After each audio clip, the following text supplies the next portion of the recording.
안녕하십니까. 위생사의 조은진입니다. 오늘은 식품위생학이죠. 챕터 1 식품위생의 개념부터 한번 보시도록 하겠습니다. 먼저 박스에는요. 식품위생 일반 나와 있고요. 여기에는 뭐 정의라든가 우리가 식품위생을 추구하게 된 목적이라든가 위의 요소 같은 것들이 정리되어 있습니다. 내용을 먼저 보시기 전에요. 오른쪽 날개에 출제 경향 한번 보시면은 식품위생 개념하고 어떤 것들이 위해 요소가 되는지 그런 것들을 중점적으로 봐주시면 되겠습니다. 밑줄 하나 쳐주시고요. 개념 동그라미, 위해 요소 동그라미 해두시면 됩니다. 자, 그러면 괄호 1번에 이제 정의가 나와 있는데요. 이 정의에 관련된 부분이 44회 때 출제된 그런 내용들입니다. 먼저 동그라미 1번에는 WHO에서 내린 정의가 있고요. 그 다음에 두 번째 동그라미에는 우리나라 식품위생법상의 정의가 나와 있습니다. 두 가지를 구분해서 잘 기억을 해주셔야 되는데 일단 뭐 세계보건기구가 WHO인 건 아실 거니까 WHO에다가 일단 동그라미를 하나 이렇게 해주시고요. WHO에서는 어떻게 정의를 내렸냐 하면 땡땡 뒤에 조금 바로 이렇게 괄호를 칠게요. 어디까지 치시냐면 식품의 생육, 그 다음에 생산, 제조에서부터 최종적으로 사람에게 섭취되기 전까지 의까지 하면 되겠죠. 예. 그러면 이게 생육부터 중간을 이렇게 물결로 표시한다면요. 우리가 섭취할 바로 그때까지 식품의 전 과정이라고 할 수 있죠. 네, 그 뒤에 밑줄 칠게요. 그 모든 단계에 있어서 식품의 안전성, 그 다음에 건전성, 그 다음 마지막 줄에 보시면 완전 무결성을 확보한다고 돼 있어요. 예, 완전 무결성. 이것을 확보하기 위한 모든 수단을 식품위생이라고 한다라고 정의가 되어 있는데요. 자, 안전성, 건전성, 완전 무결성 동그라미 쳐두셨죠? 요런 것들 세 가지가 있다라는 거. 안전한 거 하고 건전한 거 하고 완전 무결하다는 거. 그거에 중점을 뒀어요. 이걸 확보하기 위한 모든 수단이다 해서 그걸 그 단어들을 기준으로 해서 기억을 해주시면 되겠고, 우리나라 식품위생법상의 정의를 보시면 동그라미 2번에 식품위생법에다가 박스 하나 해두시고, 자, 식품으로 인해서 위생상의 위해를 방지하고 식품으로 인한 위생상의 위해 방지 밑줄 하나 쳐두시고요. 그 다음에 그 뒷줄에 질적 향상을 도모함으로써 국민 보건의 향상과 증진의 이바지함을 목적으로 한다. 네, 이렇게 돼. 아이고, 죄송해요. 제가 목적을 먼저 이야기했죠. 예. 다시 할게요.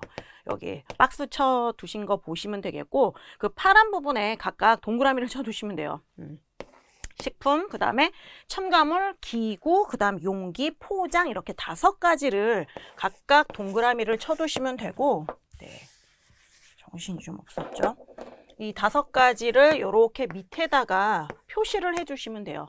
요 동그라미 치신 5가지는요, 우리가 이제 식품을 오염시킬 수 있는, 뭐 관점을 꼭 우리라고 안 하더라도 식품이 오염될 수 있는 5가지로 해가지고 모든 것을 의미하는 거예요. 식품 자체에서도 위생상의 문제가 생길 수가 있고, 그 다음에 첨가물이라든가 그것들을 다루는 기구라든가 용기, 포장 여기까지 다 포함이 된다라는 거죠. 그래서 그 5가지 동그라미 해주신 다음에 식품을 오염시킬 수 있는 것들이라고 하나 적어주시고요. 오염시킬 수 있는 것들 하고, 네, 이것들을 대상으로 하는 음식물에 대한 위생이다. 이렇게 정의하고 있습니다. 예, WHO 정의하고 우리나라의 식품위생법상 정의하고는 확연하게 조금 측면이 다르니까 구분 가능하실 거라고 보고요. 네, 제가 미리 말씀드렸던 괄호 2번에 식품위생의 목적 보도록 할게요. 다시 처음부터 밑줄 쳐두시면 식품으로 인한 위생상의 위해를 방지한다. 그거 하나 밑줄 쳐두시고, 그 다음에 그 뒷부분에 질적 향상을 도모해서 국민 보건 향상과 증진의 이바지함까지 밑줄 쳐두시면 돼요. 이런 것들을 목적으로 하고 있습니다. 자, 그렇다면 오른쪽에 먼저 알아두기 첫 번째 거 보시면은 식품위생의 뜻 이렇게 나와 있어요. 뭐 정의에 해당하겠죠. 뜻은 식품 건전성을 의미한다. 밑줄 하나 쳐두시고요. 그 다음에 그 아래 점들을 보시면 영국, 미국, 장자 이렇게 이야기가 되어 있어요.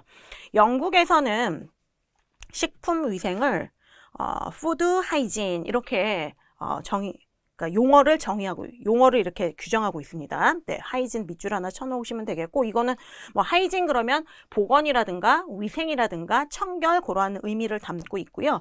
미국에서는 푸드 세니테이션 이렇게 규정된 용어를 사용하고 있거든요. 세니테이션에다가 밑줄 쳐두시면 되겠고 이거는 위생 전반적인 것을 의미하면서 그 시설까지도 포함되어 있다. 이렇게 기억하시면 되겠습니다. 그러니까 이제 뭐 같은 영어를 쓰는 그 나라일지라도 식품 위생을 딱 규정하고 있는 그 용어를 다르게 쓰고 있다는 거 보시면 되겠고요. 그 다음에 세 번째는 이제 장자가 나와 있는데 장자는 중국 사람이잖아요.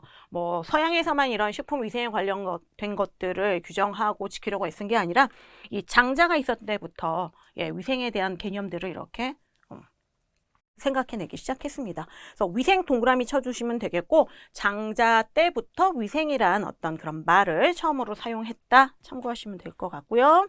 본문으로 다시 넘어와서 괄호 3번의 식품 위의 요소들을 한번 보시도록 하겠습니다. 네, 수많은 동그라미들이 쫙 나열되어 있죠. 최근 44회 때도 출제된 그런 내용들인데요. 식품의 위의 요소는요 크게 세 가지로 구분을 할 수가 있습니다. 첫 번째 내인성, 그다음 두 번째 외인성, 세 번째 동그라미 유기성 이렇게 되어 있는데요. 일단은 이 세 개의 분류를 명확하게 하고 계셔야 돼요. 각각이 의미하는 게 도대체 뭐고 여기에 해당되는 것들이 어떤 것들인지 알고 계셔야 되는데 내인성이라고 하는 거는 용어에서 우리가 느낌을 딱 받을 수 있잖아요. 식품 자체에 뭔가 함유되어 있다는 걸 의미해요.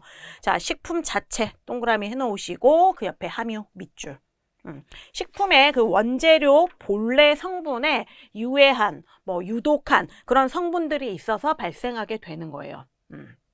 어떤 것들이 있냐면 밑에 자연독 해가지고 동물성, 식물성 구분이 되어 있는데 동물성으로는 여러분들 잘 알고 계신 보거독 같은 것들이 가장 좀 대표적인 거라고 할 수 있죠. 폐류독, 시구아테라독 이런 것들이 있습니다. 밑줄을 쫙 그어 놓으시고요. 그 다음에 두 번째 점의 식물성은 버섯독이라든가 시안배당체, 그 다음에 식물성 알칼로이드 이런 것 등이 여기에 해당이 돼요. 그러니까 원래 얘네들 몸에 가지고 있는 거다 이렇게 기억하시면 되겠습니다. 식물성과 동물성에 각각 밑줄을 그어주시면 되겠고 생리작용 성분들은 여러분들 읽어보시면 되고 두 번째 외인성 보도록 할게요. 바깥 외자죠. 식품에 있는 거는 아니에요. 하지만 외부로부터 섞여 들어오거나 오염된 것을 의미합니다. 뒷부분에 외부로부터 오염, 혼입까지 밑줄을 쳐두시면 되겠고 이 위의 요소들 중에서 가장 대다수를 차지하고 있는 게 바로 이 부분들이에요. 외인성 인자들이고 세균이라든가 뭐 곰팡이, 바이러스, 뭐 기생충 이러한 등등의 것들이 여기에 포함이 되어 있고 바깥쪽에서 섞이거나 침범당해서 오염된 거 이런 것들을 의미한다 기억하시면 되겠습니다.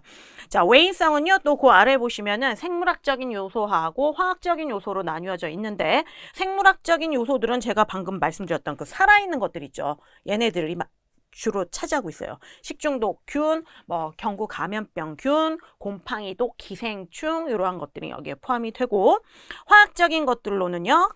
다 밑줄을 쳐놓으세요.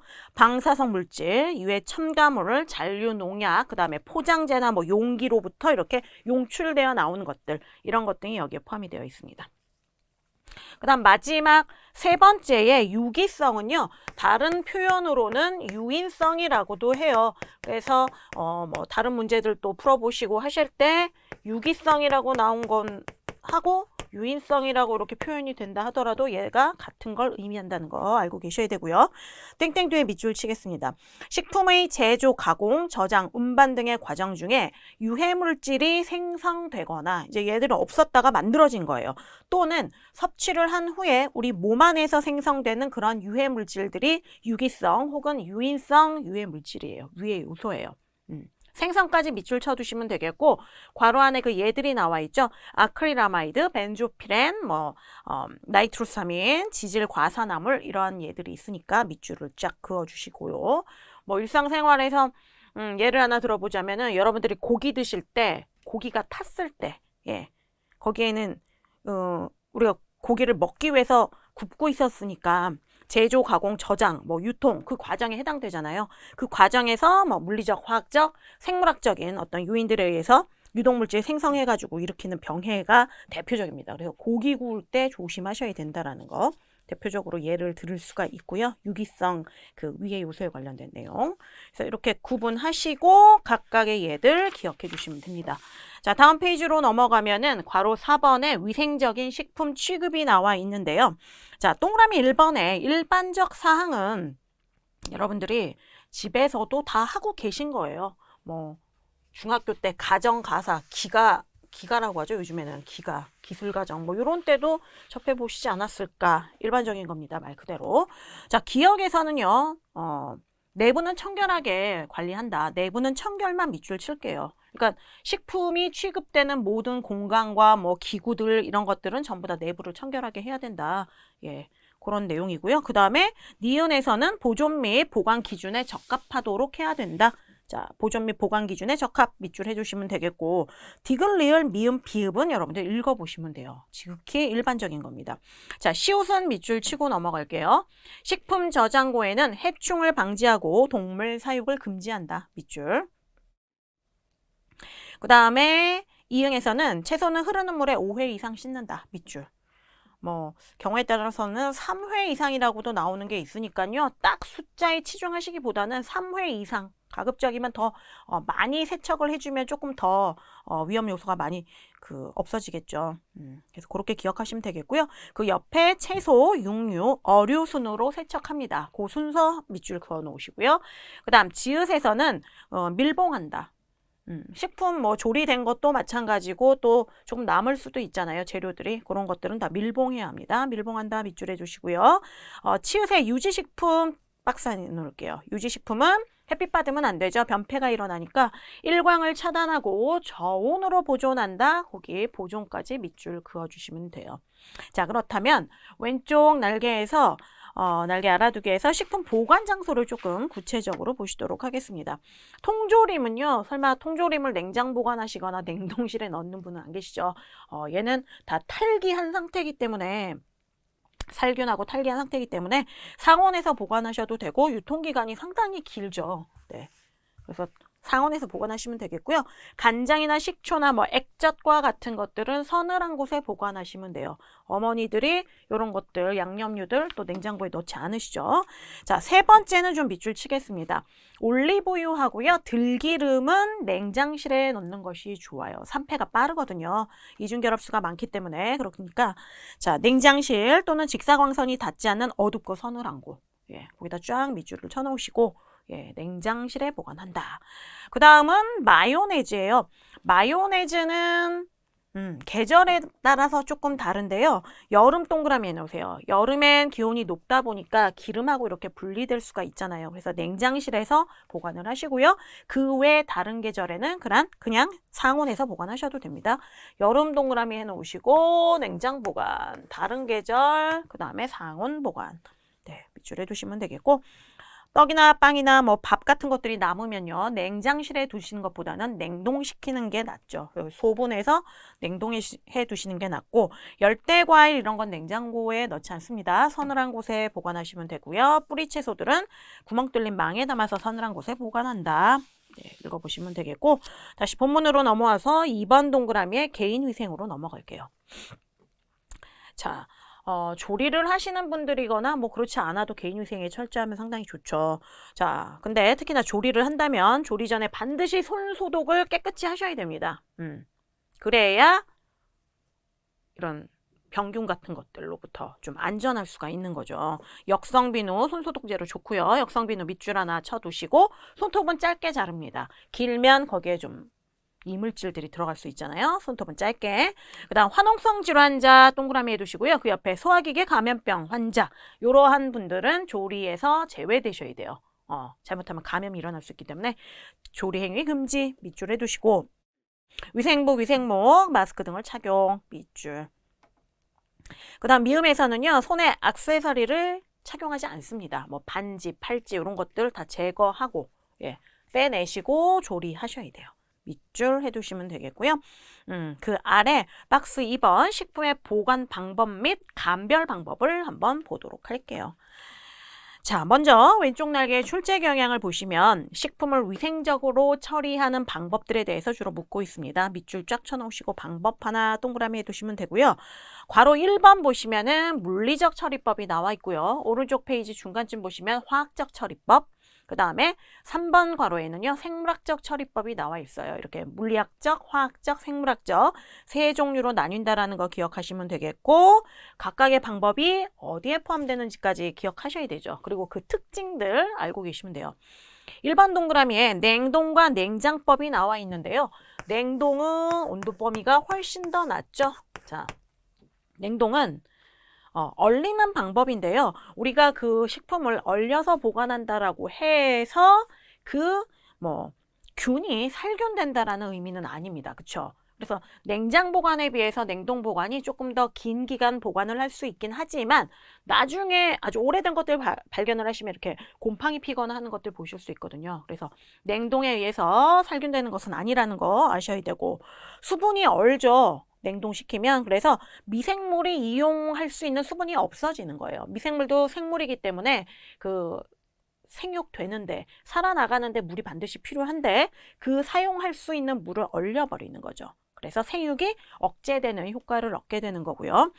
해동 후가 되면은 부패가 훨씬 빨라져요. 그냥 뒀을 때보다. 그렇기 때문에 얼렸던 것을 해동한 후에 다시 얼리지 않도록 주의를 좀 해주셔야 되고, 냉장에 비해서는 장기간 보존이 가능하다는 거 기억하시면 되겠고요. 냉장법은 미생물 증식이 억제되는 그러한 효과를 노린 게 바로 냉장이에요. 자가 소화를 지연시키고요. 냉동에 비해서는 단기간 보존이 가능합니다. 자, 그러면 기억부터 한번 밑줄 쳐볼게요. 냉장고 내부에 온도계를 비치합니다. 밑줄 해두시고 내부 동그라미 해놓으시고요. 그 다음에 냉장고는 어느 정도 크기인지 그 용량이 있는데 용량을 가득 채우면 효과적이지 않죠. 효율이 떨어져요. 집에서도 마찬가지십니다. 그렇기 때문에 그 냉장고에 80%만 저장하도록 하시고요. 80% 정도만 저장, 밑줄. 그 다음에 디귿은 집에서도 많이들 말씀하시는 거죠. 냉장고물 왜 이렇게 자주 여닫니? 예, 물론 그렇게 되면 전기세도 많이 나오긴 하는데요. 그런 금전적인 이유도 있지만 자꾸 여닫다 보면은 유지되어야 할 온도가 적정하게 유지되지 못해요. 그래서 효과가 떨어지거든요. 그래서 문은 자주 열지 않고 깨끗하게 청소하고 세균 오염을 막을 수 있다. 당연한 얘기들입니다. 자, 그 다음 미음. 냉장고 설치할 때는요, 벽에서 10cm 정도 떨어진 곳에 설치합니다. 밑줄. 집에서도 자세히 보시면 그렇게 좀 틈이 있는 것을 아실 수가 있어요. 자, 그 다음에 비읍에 냉장 박스 쳐두시고요. 제가 아까 말씀드렸던 그 내용이죠. 자기소화 지연, 자기소화, 자가소화 괜찮습니다. 그 다음에 미생물 증식 저지하고요. 변질을 지연하고 식품의 신선도 단기간 유지를 목적으로 합니다. 목적까지 밑줄 쳐두시면 되겠고요. 시옷에서는 냉동과 이응하고는 이렇게 냉동과 냉장의 온도 범위 때 이렇게 나와 있어요. 냉동실은 영하 18도씨 이하입니다. 여러분 냉장고 보시면 이제 온도대가 딱 설정되어 있는 거 보실 텐데 집에 있는 냉동고도 마찬가지예요. 자, 이하까지 밑줄 쳐놓으시고 영하 18도 동그라미 해두시고요. 육류라든가 건조한 김 이런 것들을 보관해요. 거기 밑줄. 그리고 냉장실은요. 0에서 10도씨 정도의 범위예요. 이게 칸마다 온도 범위가 다르기 때문에 0에서 10도씨 범위를 가지고 있다 보시면 되겠고, 그 옆에 밑줄 치겠습니다. 육류나 어류는 맨 위에다가 저장하는 거예요. 0에서 3도 범위입니다. 밑줄. 상단에다 동그라미 해두시고요. 그 다음 유지가공품은 중간에다가 저장하십니다. 중간 동그라미 5도씨 이하의 온도 범위를 가지고 있어요. 그리고 맨 마지막에 과일이나 채소류 하단에 저장하게 되는데 얘네들은 한 7도에서 10도 그 범위예요. 그래서 이 온도대를 잘 지키지 않으시면 냉해 입을 수 있죠. 제가 이제 달걀을 넣는데 칸이 부족해가지고 상단에 달걀을 좀 보관했다가 잊어버렸더니 얘가 탁 깨니까 얼어 있더라고요. 그래서 칸칸이 온도대가 좀 다릅니다. 그래서 어떤 것들을 보관하는지 보시면 되겠고, 오른쪽으로 넘어올게요. 오른쪽은 동그라미 2번의 가열살균법입니다. 지금 박스 안에 잘 정리가 되어 있으니까 그 방법 이름들 예, 오른쪽으로 갈수록요, 온도대는 높아지면서 시간은 짧아져요. 예, 온도가 낮으면 시간은 길고요. 온도가 높으면 시간은 짧습니다. 먼저 저온살균법은 63에서 65도씨의 범위인데요. 30분 동안 처리하죠. 가열 방법에다 밑줄 해놓으시고, 우유가 좀 대표적이에요. 파스텔 우유, 이런 것들. 저온살균해가지고 영양분이 막 풍부하고 막 파괴되지 않는다. 그렇게 해서 참 처음 나왔을 때 많은 어떤 센세이션을 일으켰던 그런 우유거든요. 자, 가열 방법은 다 밑줄 칠 겁니다. 대표적인 식품만 밑줄 하나 긋고 넘어갈게요. 우유 하시면 되겠고, 그 다음 고온 단시간 살균법이에요. 아까 저온살균법보다는 조금 온도대가 높아요. 72에서 75도씨, 15에서 20초. 네, 밑줄 해놓으시고, 역시 이것도 우유. 고온살균법은요, 100도씨 이상으로 막 가열하게 되는데, 통조림 같은 것들이 여기 대표적인 거예요. 100도씨 이상 통조림 밑줄해 주시면 되겠고, 초고온 순간살균법, 135도, 뭐 평균적으로 그 정도라고 돼 있는데, 우리 그 간격이 130에서 150도라고 돼 있죠. 그 온도에서 진짜 0.5초, 내지는 뭐 1, 2초 이렇게 나올 때도 있어요. 0.5에서 5초까지. 한 똑딱똑딱 하면 이제 끝나는 거예요. 그거 밑줄 쳐두시고, 이것도 역시 우유입니다. 자, 식품들 그 방법에 따른 처리 그 범위들, 온도와 시간 범위 거기에 해당하는 식품 기억해 주시면 되겠고, 그 다음에 세 번째 동그라미는요, 탈수 건조법이에요. 물을 없애는 거죠. 바짝 말리면 우리가 건어물 같은 것들 생각하시면 돼요. 보존 기간이 길어지잖아요. 자, 기억. 미생물의 생육에 반드시 필요한 수분을 제거하는 것이다. 아까 그런 목적에 의한 거면 냉동하는 것도 마찬가지라고 말씀드렸죠. 생육에 반드시 필요한 수분 제거 밑줄 해두시면 되겠고요. 어디까지 제거를 하느냐? 수분이 15% 이하가 될 때까지 이렇게 건조시키는 거예요. 동그라미 해두시고요. 자, 자연건조법과 인공건조법이 있다. 집에서 자연적으로 말리는 거, 자, 공장에서 말리는 거 이렇게 구분해 주시면 되고, 자외선 조사법이 4번에 나와 있죠. 자외선을 쬐주는 거예요. 말 그대로. 자, 자외선을 조사하여 살균 후 보관 밑줄 해주시면 되겠고요. 근데 자외선의 특징은 침투력이 약하잖아요. 표면만 이렇게 살균할 수 있어요. 괄호 안에 식품 내부까지는 살균이 되지 않는다. 그 부분 밑줄 해주시면 되겠고요. 그 다음 5번에 방사선 조사가 있습니다. 자, 베타선이나 감마선을 조사 밑줄. 얘는 대량 조사, 대량 처리할 수도 있고, 그 다음에 포장을 제거하지 않고 포장한 채로도 침투력이 좋기 때문에 그냥 조사해서 할 수도 있어요. 근데 이제 두 번째 줄에 나와 있는 안전성 문제가 제기된다라는 점이 조금 그렇습니다. 단점이 될 수 있죠. 거기다가 밑줄 하나 그어주시고, 밀봉법은 밀폐시키는 거예요. 공기를 쫙 빼가지고, 뭐 혹은 밀봉 용기에 넣어가지고 그 식품 자체의 수분이라든가 이런 것들 날아가는 거, 또는 외부가 더 습할 때는 흡수할 수도 있잖아요. 장마철에 식빵 밀봉 안에 놓으면 어때요? 더 눅눅해지는 그런 것들이에요. 그래서 그런 것들을 막는 게 밀봉법입니다. 자, 이렇게 해서 물리적 처리법이 마무리가 됐고요. 괄호 2번에 화학적 처리법이에요. 그러면 약품을 쓰는 건가 이렇게 생각하실 수 있는데, 약품이라기보다는 그런 뭐 어떤 소금, 설탕, 식초 이런 거 넣는 것들을 생각하시면 돼요. 식품이니까. 자, 첫 번째 염장법 나왔죠? 10% 정도의 소금에 절이는 겁니다. 10% 동그라미 해놓으시고요. 소금에 절이는 방법 밑줄. 뭐 해산물, 채소, 육류와 같은 것들을 사용할 수가 있고요. 그 다음 두 번째는 당장법. 예, 설탕 넣어서 하는 거예요. 자, 근데 이 설탕은 50% 이상이어야 돼요. 50% 이상 동그라미 해놓으세요.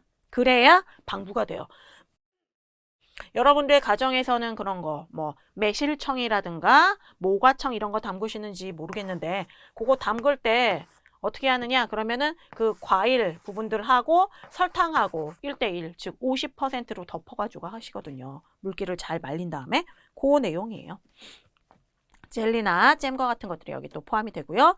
산저장법은 식초로 처리하는 겁니다. 땡땡 뒤에 미생물 생육에 필요한 pH 범위를 벗어나게 하는 것 밑줄 해주시면 되겠고, 그 밖에 화학물질 첨가제도 있죠. 보존료, 예, 방부제 집어넣는 거예요. 산화방지제, 방부제가 여기 포함이 되죠. 방부제하고 산화방지제에 각각 동그라미를 이렇게 해주세요. 방부제는요, 미생물에 의해서 부패되는 것을 막아주는 그러한 물질이고요. 산화방지제는 뭐 지방질이라든가 비타민 A, D 이런 것들은 지용성 비타민이잖아요. 이런 것들을 함유하고 있는 식품의 산패를 일어나지 않도록 좀 이렇게 산패를 저지시켜주는 그러한 역할들을 하는 것이 바로 산화방지제예요. 그래서 그 종류가 이렇게 나와 있으니까 두 개를 좀 나눠서 기억해 주시면 되죠. 표시만 그렇게 하고 읽어보고 넘어가도록 하겠습니다. 그 다음에 괄호 3번의 생물학적 처리법은요. 말 그대로 특수한 미생물을 발육시켜서 그 식품에 유해한 미생물이 번식하는 것을 그 특수 미생물로 방지하게 되는 거예요. 예. 그런 방법이 쓰이는 게 뭐 김치나 치즈, 발효식품들 생각하시면 되겠습니다. 핵심 OX 문제 한번 보시면 1번에 식재료는 채소, 육류, 어류 순으로 씻는다. 어떻습니까? 맞죠? 밑줄 쳐두시고 동그라미 5가 답이고요. 2번에 화농성 질환자 동그라미 보세요. 이 사람들 조리 행위에 투입하면 됩니까? 안 됩니까? 안 되죠?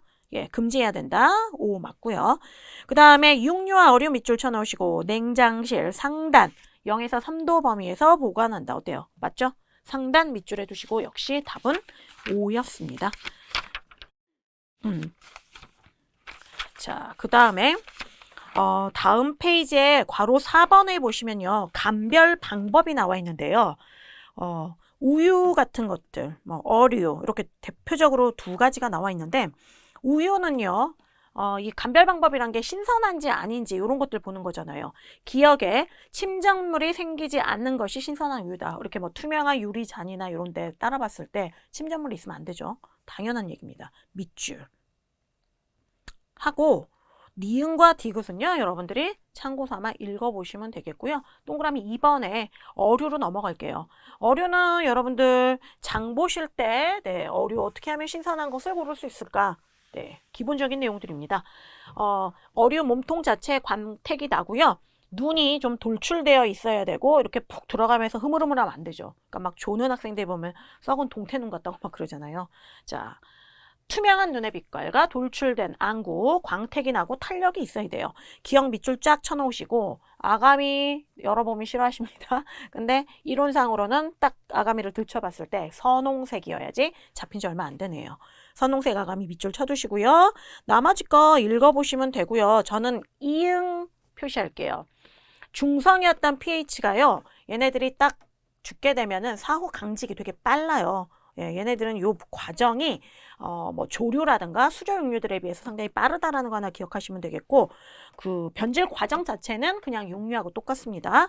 사후 강직 pH가 5.6에서 5.5 요 단계로 한 산성으로 이렇게 바뀌게 돼요. 그 부분 밑줄 해놓으시고 강직이 해제되면은 자가소화 요걸 우리가 고기들 입장에서 이렇게 딱 얘기했을 때 우리가 고기를 먹는 입장에서는 숙성시켰다라고 하거든요. 자가소화가 일어나는 게 바로 숙성이에요. 그게 같은 걸 의미한다라는 걸 기억을 해두셔야 되고 그러고 나서 부패가 일어나는 거죠. 부패가 일어나면 알칼리 쪽으로 쫙 올라갑니다. pH 11 밑줄 쳐놓으시면 돼요. 사후강직, 자가소화, 부패 이렇게 밑줄 쳐두시면 되겠고 그 밑에 당구장 표시 육질류 변화 과정도 또한 같다. 밑줄 쳐두시면 돼요. 자, 그러니까 뭐 소고기, 돼지고기 같은 경우는 이 자가 소화가 일어난 다음에 드시는 게 훨씬 맛있고 생선은 그 단백질 자체가 다르기 때문에 그냥 잡자마자 사후 강직 상태에서 드시는 게 가장 신선합니다. 자, 다음은 박스 3번에요. 식품의 변질이에요. 왼쪽 날개 출제 경향 파헤치기 보시면 자, 변질에 대한 내용의 차이를 아는지 묻고 있습니다. 변질 동그라미 쳐두시고 그 옆에 차이까지 밑줄. 그 다음에 수분활성도가 또 여기서 중요해요. 수분활성도가 뭔지 제대로 이해하고 있나? 그런 것들을 주로 묻고 있어요. 자, 괄호 1번은 변질 나와 있습니다. 변질. 질이 바뀐 거예요. 질이 바뀐 거죠. 근데 이 변질에는 크게 진짜 대체적으로는 다 나쁜 쪽으로 바뀌고요. 하나 좋은 쪽으로 바뀌어요. 그러니까 쭉 제목을 보시면 부패, 변패, 산패, 발효 이렇게 나와 있는데 그 다음 유지의 자동사나 나와 있거든요. 발효가 왜 여기에 끼었는지 의아해 하시는 분들이 계세요. 왜냐? 나머지 것들이 전부 다 좋지 않은 쪽으로 질이 낮아지는 쪽으로 바뀌기 때문에 그렇거든요. 근데 변질은 질이 바뀌는 거지 이게 좋은 쪽이냐 나쁜 쪽이냐 그거 자체를 먼저 구분하지는 않아요. 그래서 질이 바뀌는 거에 발효가 들어가 있다는 거. 드물게 이렇게 좋은 쪽으로 바뀌기도 한다라는 거 기억하시면 되고 변질 아래에 밑줄을 쭉 쳐두시면 됩니다. 자연 상태의 식품이 미생물, 뭐 산소, 빛, 효소, 수분 이런 등등의 조건으로 인해서 성분이 변화되고 손상이 되는 상태다. 이렇게 해서 손상이 들어가서 그래요. 근데 이제 드물게는 발효가 있다라는 거, 변질의 크게 한 부분을 차지한다라는 거 아시면 되겠고 1번의 부패는요. 단백질이 변질되는 겁니다. 단백질 동그라미. 혐기적 조건에서 미생물에 의해 변질 밑줄 해두시고요. 끊어서 그 옆에 암모니아라든가 아민이라든가 악취 이런 것들이 발생하게 됩니다. 발생까지 밑줄 해두시면 되고요. 부패가 44회 때 출제가 됐어요. 다음은 변폐인데요. 변폐는 탄수화물과 지방을 뭉뚱그려서 같이 얘들이 미생물에 의해서 변질되는 것을 의미합니다. 탄수화물과 지방 동그라미 해두시고 옆에 미생물에 의해 변질 밑줄 해두시면 돼요. 자, 그 다음에 3번 동그라미에 3패. 자, 지방의 산화로 알데하이드, 케톤, 알코올들이 생성되는 현상이거든요. 생성까지 밑줄을 쳐두시면 되겠고 지방의 동그라미 쳐두시면 됩니다. 지방. 예.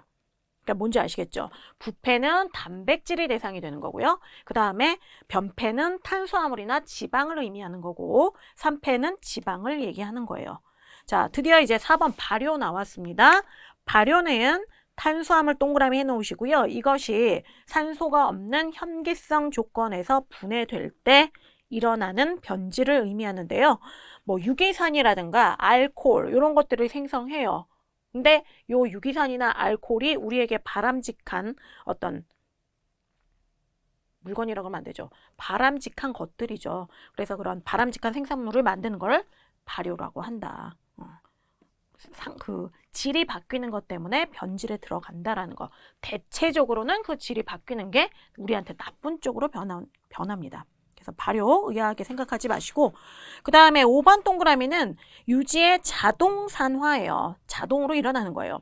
땡땡 뒤에 상온에서 산소가 있어요. 자동이니까 보통 온도에서 산소가 있게 되어 있죠. 그 상태에서 자연스럽게 나타납니다. 그냥 가만히 둬도 지가 알아서 나타나게 되는 거예요. 자연스럽게 나타나는 현상이다. 그 두 번째 줄 보시면 하이드로퍼옥시다제 그게 생성돼서 식품에 악영향을 미친다 이렇게 돼 있죠. 예, 하이드로퍼옥시다제 옥사이드 옥시다제는 그 효소죠. 옥사이드 하이드로퍼옥사이드가 만들어져서 식품에 악영향을 주는 겁니다. 밑줄. 이게 그 하이드로퍼옥사이드가 식품 산패의 원인이 돼요. 그 밑줄을 이렇게 딱 쳐놓으시고요. 식품 산패의 원인이라고 하나 써놓으세요. 식품 산패의 원인. 이렇게 써두시면 되고 그 다음에 이거는 뭐 활성산소의 일종이에요. 요즘에 활성산소라는 말씀 많이 들어보셨을 텐데 식품에서도 이렇게 산패의 원인이 되고요. 우리 몸에서 이렇게 발생되는 활성산소나 이런 것들은 우리 세포들을 늙게 하고 노화의 원인이 되고 이렇게 뭐 기능을 나쁘게 한다 해가지고 활성산소를 없애야 된다. 그런 건강보조제들 많죠. 그게 바로 얘입니다. 자, 그래서 유지의 자동산화, 공기 중에 상온에서 존재하게 되면은 산소로 인해서 자연스럽게 일어나는 것을 말한다. 하이드로퍼 옥사이드가 만들어진다. 이렇게 기억을 해주시면 되겠습니다. 그 다음은요. 괄호 2번에 수분활성도인데요. 수분활성도의 범위는요. 0에서 1이에요. 0보다 더 작거나 1보다 커지면 뭔가 이건 잘못됐다라는 것을 아시고 계셔야 되고 AW 이렇게 표시를 합니다. 워터 액티비티인데 A를 크게 W를 조그맣게 써요. 자, 1번 동그라미 미생물이 이용 가능한 수분에다가 밑줄을 해놓으세요. 이 미생물이 이용 가능한 수분을 나타내는 지표가 바로 이 수분 활성도예요. 2번 동그라미 바로 그 아래에서 보시면은 AW는 뭐라고 나와 있나요? 그냥 전 가로로 쓸게요. P5분의 P 이렇게 나타내거든요. 자, 그러면 P5는 뭐냐? 아래 괄호에 나와 있는데 P5는 임의의 온도에서의 최대 수증기압이에요. 임의의 온도에서의 최대 수증기압. 이거는 다른 말로 표현하면 순수한 물의 수증기압이에요. 자, P5는 그 옆에다 똑같이 써놓으세요. 순수한 물의 수증기압.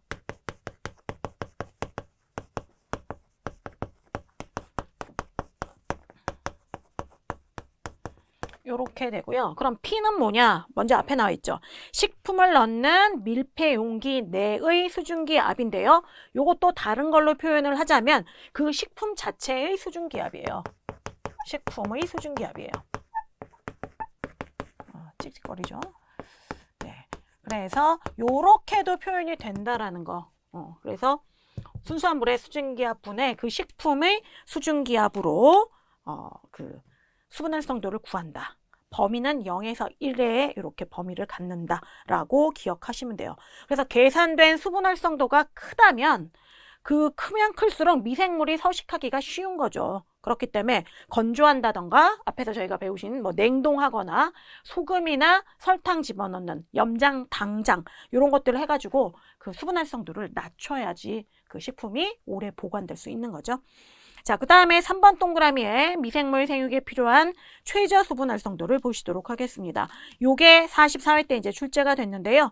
기역부터 리을까지 이렇게 돼 있으니까 묶어두시고 요 수치는 좀 외워두시면 좋을 것 같아요. 세균은 0.90 최저 수분 활성도예요. 요 정도는 있어야 세균이 생육될 수 있는 거예요. 효모 0.88, 곰팡이 0.80, 그 다음에 내삼투압성 효모가 0.60이에요. 그 수치들 기억하시고 4번 밑줄 쳐놓겠습니다. 미생물의 생육을 저지할 수 있는 수분 함량은요. 14% 이하예요. 14% 이하. 되셨죠? 그리고 밑줄 쳐놓으시고 14% 이하 동그라미 해놓으시고요. 수분 활성도 지금 배우고 있으니까 수분 활성도로는 어떻게 됩니까? 0.6 이하가 됩니다. 수분 활성도 동그라미 해두시고 그 다음에 0.6 이하 밑줄 쳐두시면 되겠습니다. 되셨죠? 그 다음에 괄호 3번은 식품의 마이크로플로라 이렇게 돼 있어요. 자, 마이크로플로라에다가 밑줄을 하나 해두시고요. 마이크로플로라라고 하는 것들은 미생물 집단을 의미해요. 마이크로플로라는. 만약에 이제 이런 용어를 보시면 미생물 한 개, 두 개가 아니라 미생물의 집단을 의미하는 거구나 라고 기억하셔야 되고 한정된 어떤 장소 또는 어떤 일정한 환경 하에 분포되어 있는 미생물 집단을 의미한다. 정의 하나 챙겨두시고요.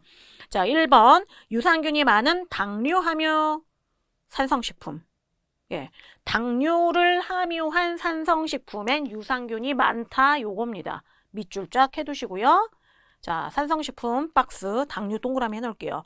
그 다음 호염균이 많이 번식하는 염장식품. 네, 염장식품은 소금에 절인 건데 거기에 균이 있다면 그 소금을 좋아하는 애들이죠. 짭짤한 거를. 예, 밑줄 쳐두시고 염장식품 박스. 그 다음 곰팡이보다 먼저 서식하는 세균. 세균 동그라미. 그러니까 곰팡이가 나타나기 전에 이미 세균이 번식된다 그 얘기예요. 그 다음에 4번에 비병환성 식품 미생물에다가 밑줄 쳐놓으시고요. 이런 것들은 그냥 일반 식품에 많이 서식하고 있습니다. 살고 있어요. 비병환성 식품 미생물 밑줄 해두시고 일반 식품 박스 해두시면 되겠고요. 그 다음에 5번과 6번은 같이 수분에 관련된 얘기니까 두 개를 이렇게 묶어 놓도록 하겠습니다. 수분이 많은 곳은요, 세균이 주로 많이 번식을 하게 되고요. 수분이 적은 곳에서는 곰팡이들이 많이 번식돼요. 자, 그렇게 해서 표시를 해두시면 되겠습니다. 자, 오늘은요, 요 괄호 3번 마이크로플로라까지 하고요. 4번 괄호에 부패 판정에 관련된 것부터는 다음 시간에 이어서 수업해 보도록 하겠습니다. 네, 그러면 알아두기와 핵심 OX 요 문제도 다음 시간에 이어서 풀어보도록 할게요. 오늘 많은 양의 암기해야 할 것들이 반복돼서 나오긴 하는데요.